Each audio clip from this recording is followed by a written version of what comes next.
As sensacións son boas, as sensacións son de querer encamiñar xa o primeiro partido, un período de un mes e medio de adaptación, no que fomos crecendo partido a partido e cada día nos encontramos mellor e xa un pouco encaramando ese primeiro partido, non?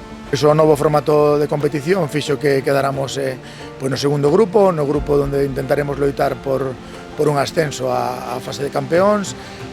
Tocounos un grupo, a verdade, dun nivel moi alto, seleccións como Canarias, unha selección moi talentosa, técnicamente das máis cualificadas.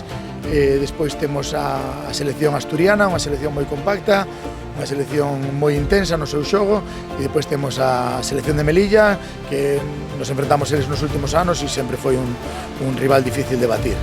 O feito de xogar na casa, por unha parte, danos un impulso, porque a todos nos gusta xogar diante da nosa xente, na nosa terra, diante dos nosos aficionados, e depois, por outra parte, temos unha parte importante de responsabilidade, non? Sendo Galicia a nosa terra, pois danos incluso ese puntiño a favor para conseguir os obxectivos.